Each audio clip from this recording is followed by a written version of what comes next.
Oliverio Girondo. Nací en Buenos Aires el 17 de agosto de 1891. Desde muy chico mis padres me enviaron a estudiar a Francia e Inglaterra. Esos viajes fueron muy importantes para mi formación artística. Dicen que fui muy rebelde. Adiós. ¿Por qué dirán que Oliverio Girondo era rebelde?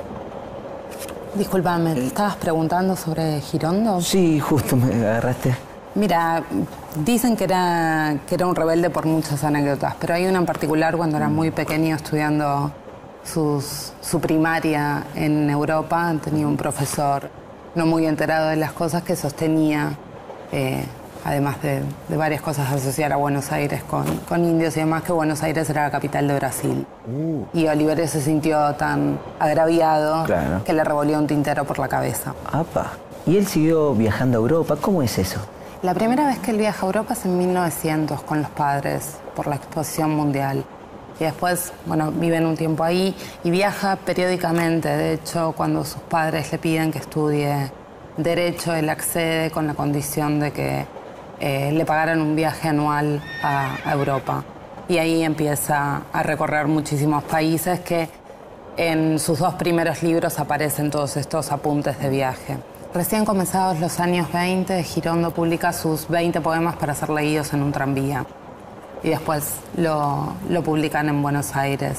Y es interesante ese libro porque aparecen muchos temas de la vanguardia. Aparece la presencia de la ciudad, de hecho, el tranvía. Claro. El leer en un tranvía, que tiene que ser algo breve, es decir, la idea de textos más cortos, y estos 20 poemas surgen de todos los viajes que él hace.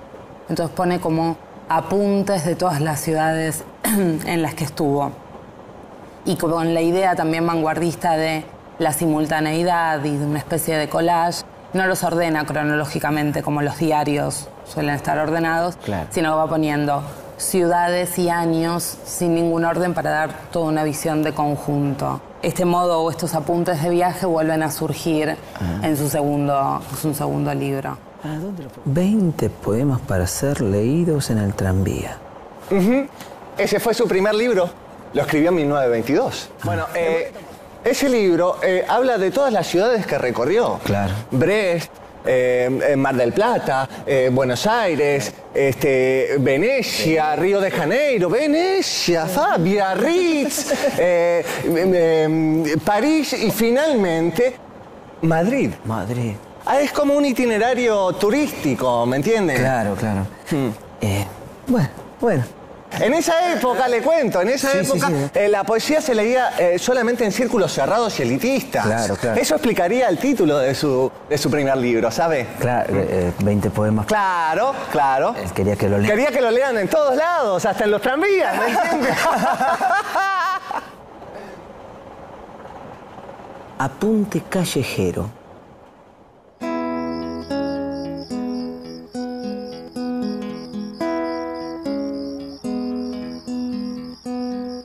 Pienso en dónde guardaré los kioscos, los faroles, los transeúntes que se me entran por las pupilas. Me siento tan lleno que tengo miedo de estallar. Necesitaría dejar algún lastre en la vereda. Y al llegar a una esquina, mi sombra se separa de mí y de pronto se arroja entre las ruedas de un tranvía. La poesía de Oliverio Girondo es como si fuera un videoclip. Recorta objetos, personajes, calles, edificios. A pesar de haberla escrito hace tanto tiempo, es muy moderna. Claro, por eso su importancia. En ese libro aparece la poética de la gran ciudad moderna. Describe una ciudad ruidosa y también una intimidad solitaria y cotidiana.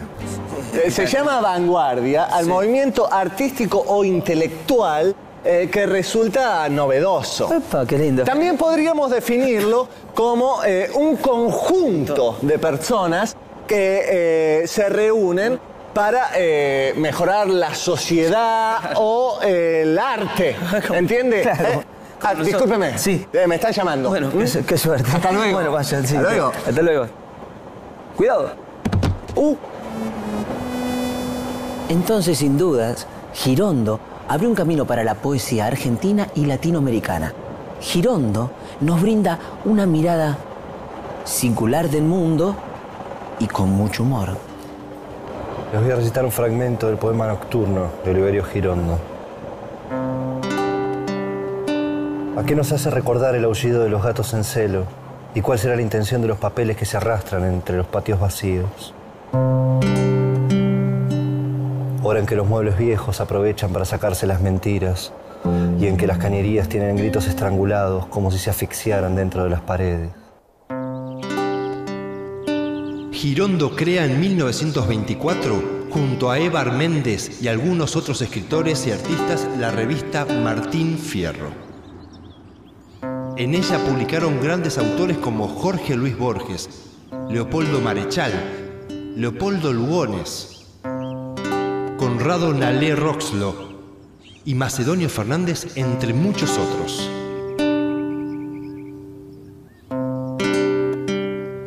Hola, ¿qué tal? ¿Cómo le va? Muy bien. ¿Tiene la revista Martín Fierro? Claro que la tengo. ¿Me da uno, por favor? Claro, ¿cómo no? Opa, ¿estás leyendo la misma revista que yo, Martín Fierro? Sí. Sí, qué casualidad. ¿Sabes algo de esta revista?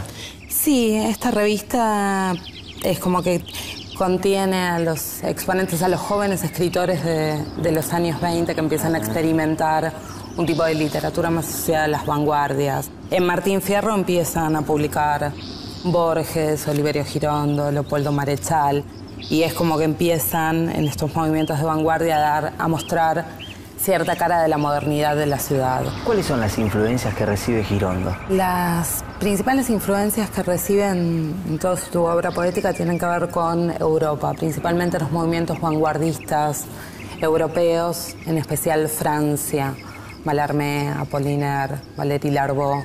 Las primeras experimentaciones eran todos los poetas muy jóvenes que empiezan justamente a experimentar con el lenguaje y a buscar su propia poética y su propia voz dentro de... que se puede ver en toda la obra de Girondo, como desde este momento llega hasta su último libro, que es La más médula, que es como la condensación de todo ese recorrido. Una característica de toda la producción de Oliverio Girondo es una actitud muy irreverente. Siempre está buscando provocar desde sus libros y demás, y lo más exacerbado sería en La más médula. Martín Fierro, artista, se refriega los ojos a cada instante para arrancar las telarañas que tejen de continuo, el hábito y la costumbre.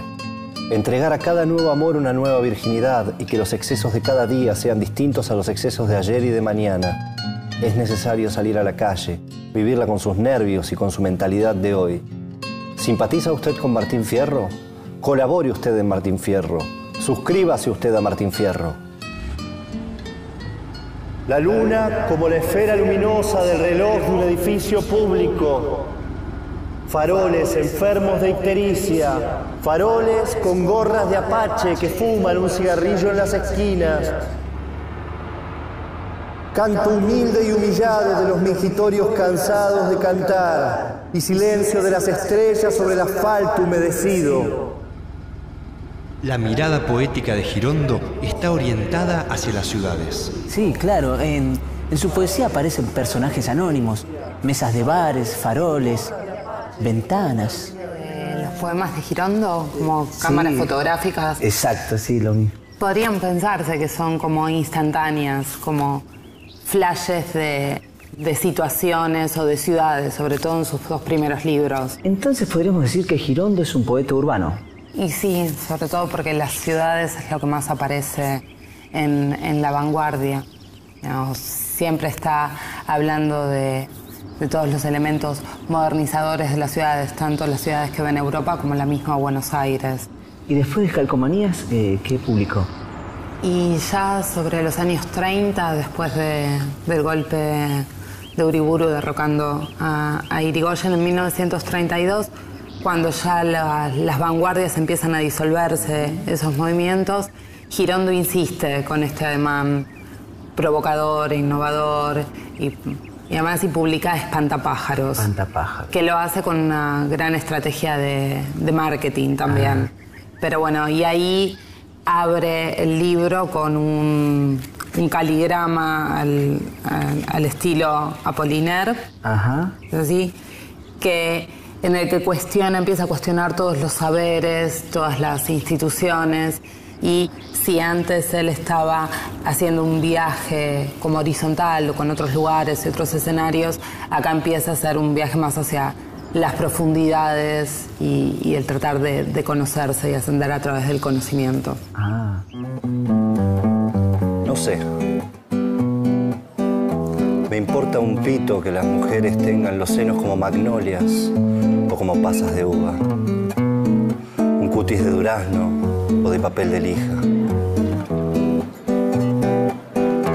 Le doy una importancia igual a cero al hecho de que amanezcan con un aliento afrodisíaco o un aliento insecticida. Soy perfectamente capaz de soportarles una nariz que sacarían un primer premio en una exposición de zanahorias. Pero eso sí, y en esto soy irreductible. No les perdono, bajo ningún pretexto, que no sepan volar.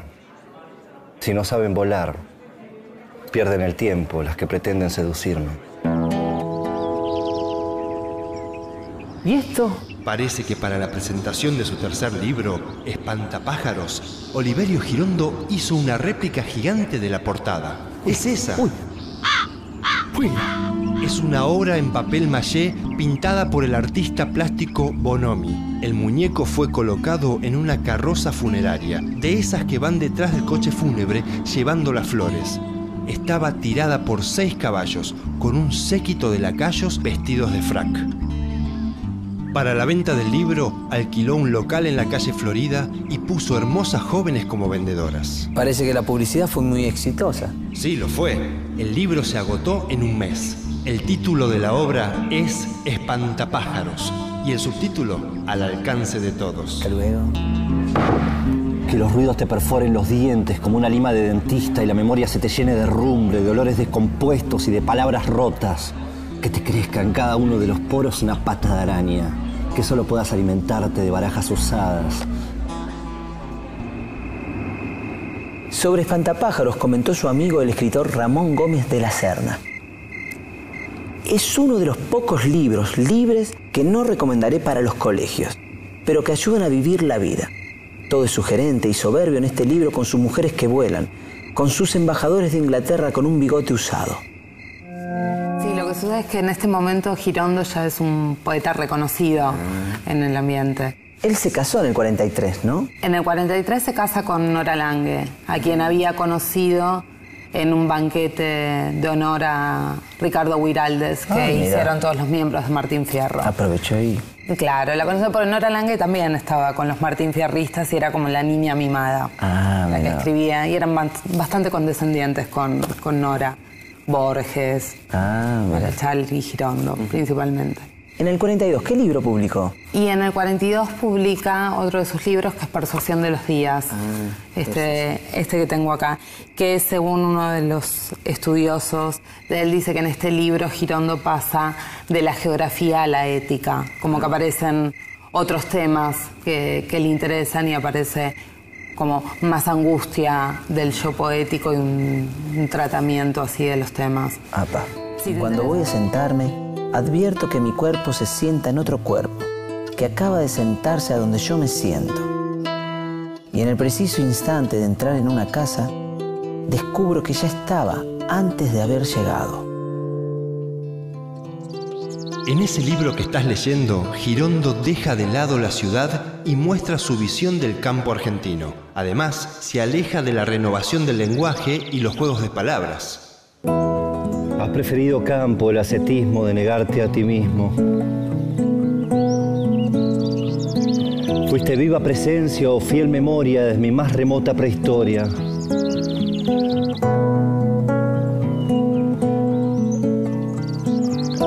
Mucho antes de intimar con los palotes, mi amistad te abrazaba en cada poste.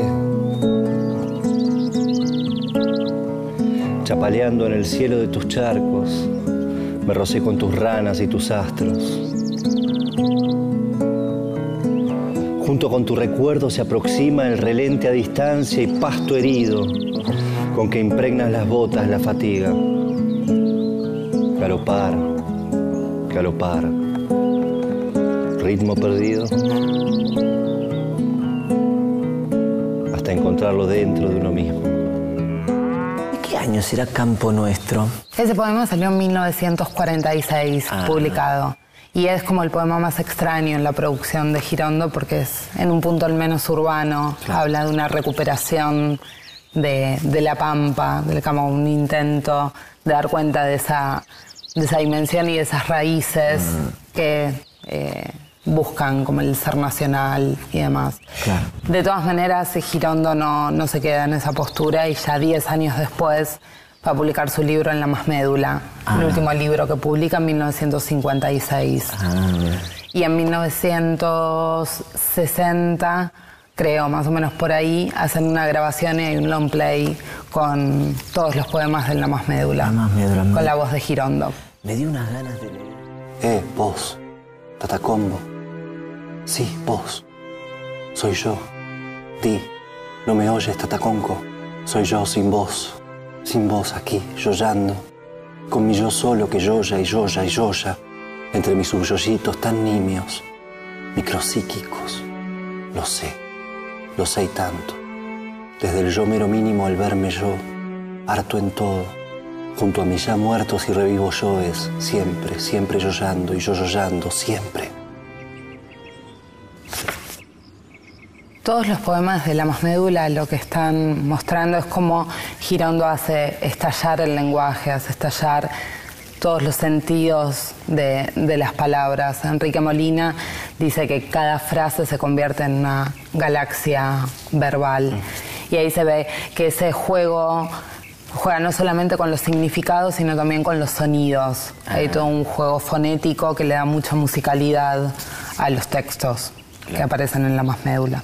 ¿Qué huella dejó Girondo en la literatura de nuestro país? Y Girondo tuvo gran influencia en un sector de poetas jóvenes donde estaban, por ejemplo, Aldo Pellegrini, Enrique Molina, Olga Orozco, y cumplió un poco el rol que en su momento había cumplido Macedonio Fernández con los jóvenes de los años 20, los que influye de esa manera y bueno, y su producción también al ser leída y trabajada, hay toda una corriente que rescata elementos girondianos, podríamos decir. Bueno, en el mismo año, 1961, Oliverio Girondo sufre un accidente y durante los últimos años de su vida se dedica a su hogar y de a poco abandona las letras. El poeta muere el 24 de enero de 1967. Nunca ejerció la abogacía y su vida fue la literatura. Su obra poética constituye una de las más ricas experiencias que hay en nuestro país y en Latinoamérica. Supo pasearse por las grandes capitales y pueblos escondidos. Fue un gran observador.